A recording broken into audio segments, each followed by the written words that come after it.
Hi, welcome back to Easy Spanish with Tim. You'll notice that there's a difference in the way of the lesson presentation today.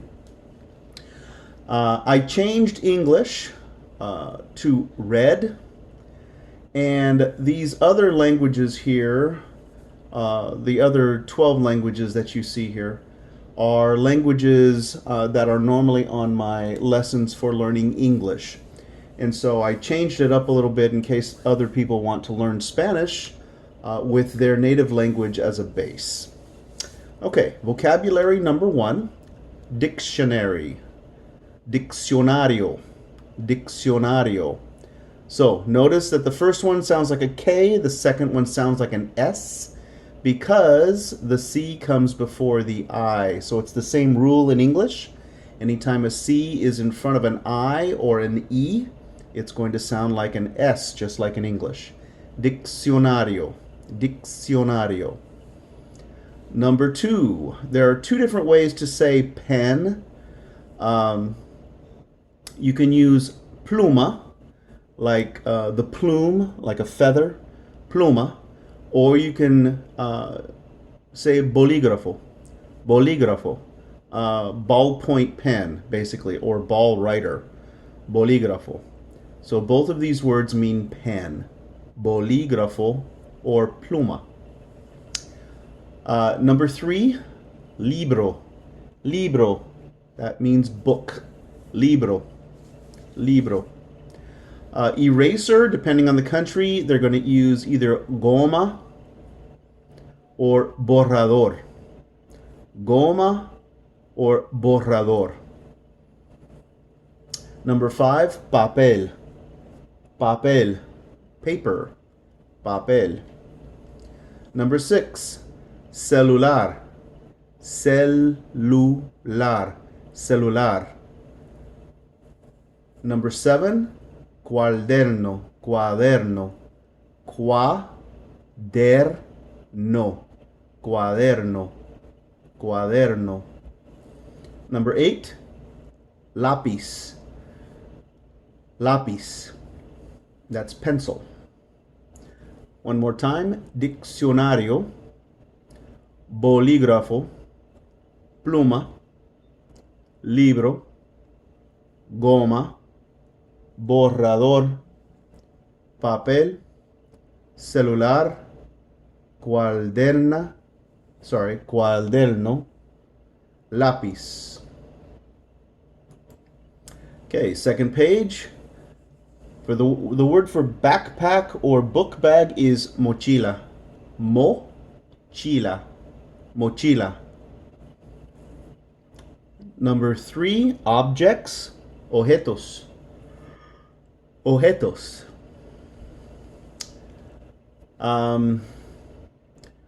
We'll come back to this in a second. Number 12, to say thank you or thanks, gracias. Gracias. Now, they really don't have an abbreviated, like we cut thank you down to thanks. Spanish speakers really don't have an abbreviation for thanks. So, gracias is both thank you and thanks. Don't,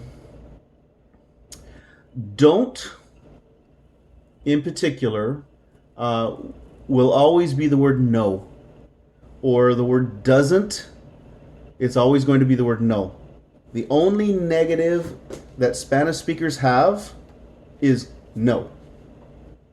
So if I was to say, I don't go, I would say, yo no voy.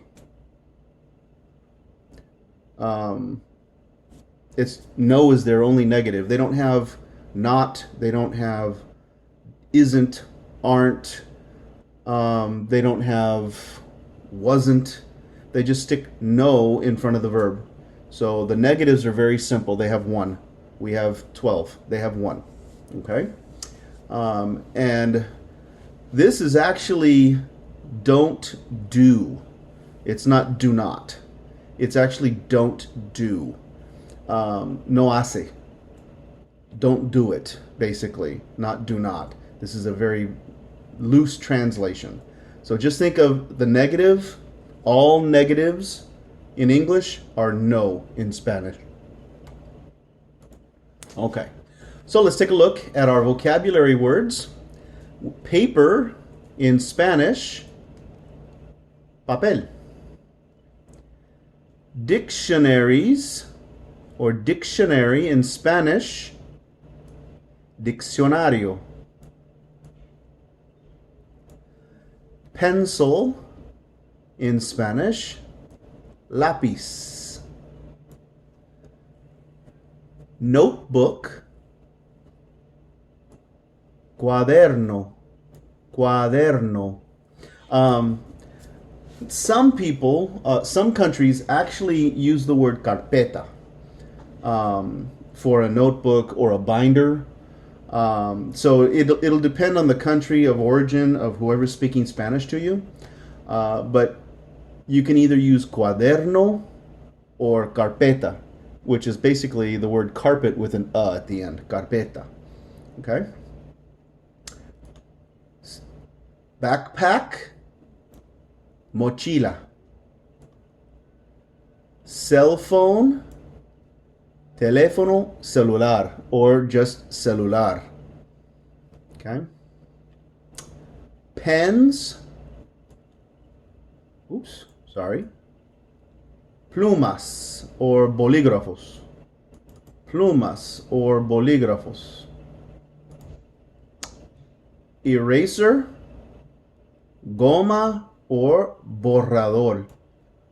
Now, eraser can be both for like a pencil eraser or a chalkboard eraser. So borrador can serve as both, just like in English. Libro is book. Objects, objetos. The B is silent, objetos. And thank you or thanks, gracias. Now, if you say thank you very much, muchas gracias. Many thanks. Okay? Many thanks. Muchas gracias. Okay. One more time. Papel, diccionario, lápiz, cuaderno, teléfono celular or just celular, mochila, plumas, bolígrafos, borrador, libro, objetos, gracias.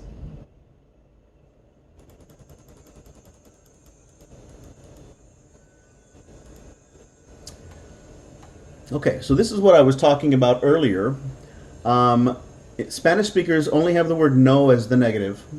So if you can remember the word no, you can negate any verb.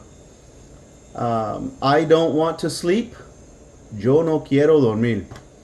Yo no. No, no, no. There's your negative. Okay. Let's take a look at the verb tener. It means to have. Tener, to have. Now, in Spanish, they do not have the word got like we do. I have a puppy. I got a puppy.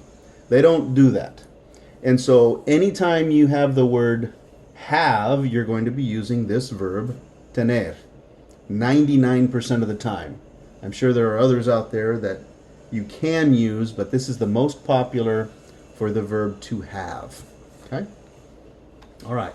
So this is tengo. Now, tengo is I have. The dance has an A. This is an E. So tengo. Tengo. Okay? Yo tengo. Tú tienes. Tienes. Él tiene. Ella tiene. Eso tiene. Usted tiene. Now remember, he, she, it. So if you're talking about an animal or if you're talking about a sign or a computer, eso tiene. Una mala cable. It has a bad cable. Eso tiene una mala cable. Okay? Usted tiene. That's the formal you singular. Okay? So remember there are 3 U's in Spanish. You if you are familiar with the person, or usted if it's your first meeting or if it's a formal way of addressing someone. That is still singular. Or showing respect, like to an older person, you can also use usted. And then ustedes is the one you use for plural people, as if you're addressing a group of people. Ustedes, right? So let's start over. Yo tengo, tú tienes, él tiene, ella tiene, eso tiene, usted tiene, nosotros tenemos, nosotras tenemos, ustedes tienen, ellos tienen, ellas tienen. Now, we use ustedes in this half of the world. In the United States, Central and South America, we use ustedes. The only place that you would use something else is in Spain. They have something called vosotros. Now, vosotros is it's a different conjugation, and nobody in the United States uses it. Central or South America, no one uses it. It's only if you travel to Spain. So I'm not going to spend too much time on those conjugations at all, because this is what you're going to use. This is your practical, this is your real Spanish here. Okay, we're not going to go with past tense on this. It gets a little complicated. So we're just going to do the present tense on this verb today. All right, so let's put this into a sentence. Tiene usted, okay? Or if you're talking to a friend, right? You know this person really well. Tienes tú. So either way, you can use this. So it would be tienes tú, okay? And the tú would have an accent on it.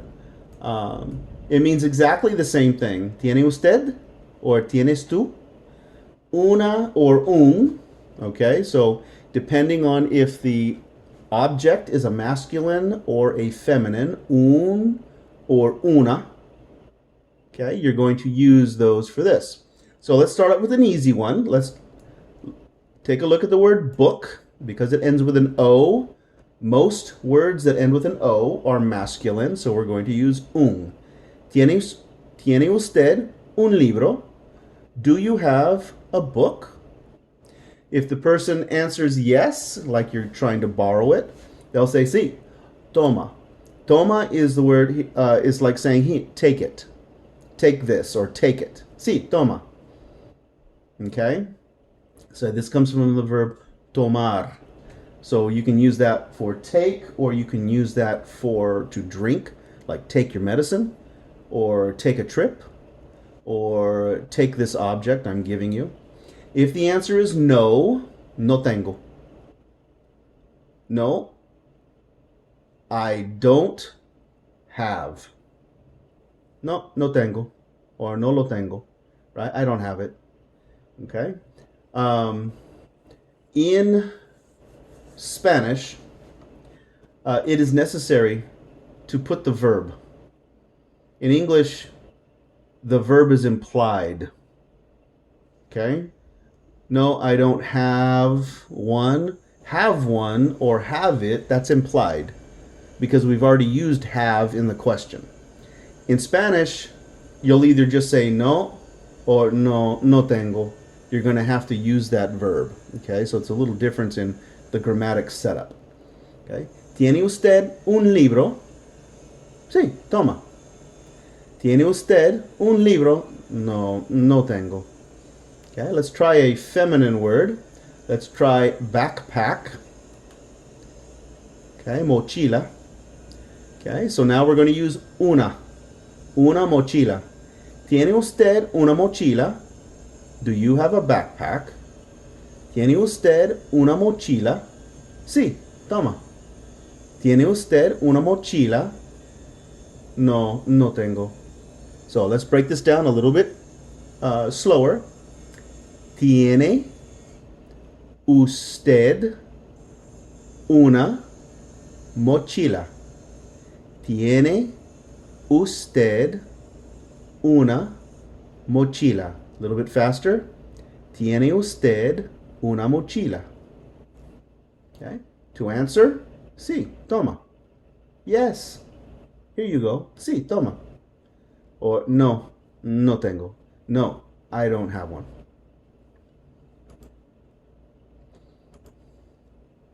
Okay, so these were some questions that my students came up with because there was some confusion in English because they're so very similar in English. Anyone, anything, everyone, everything, something, everybody, anybody. They're very similar. Okay, so I thought I'd translate that and transition that into Spanish. Okay, so anyone, alguien, alguien. Now this right here. I want to show you this GU in Spanish is going to do something a little bit different. Let's stop with this right here today, and then I'm going to continue on in the next lesson right here. Sorry it took so long just to do a few pages, but thank you for staying with me, and I'm going to put the next page on in just a few minutes. Thank you for learning Spanish with me, and remember, practice, practice, practice.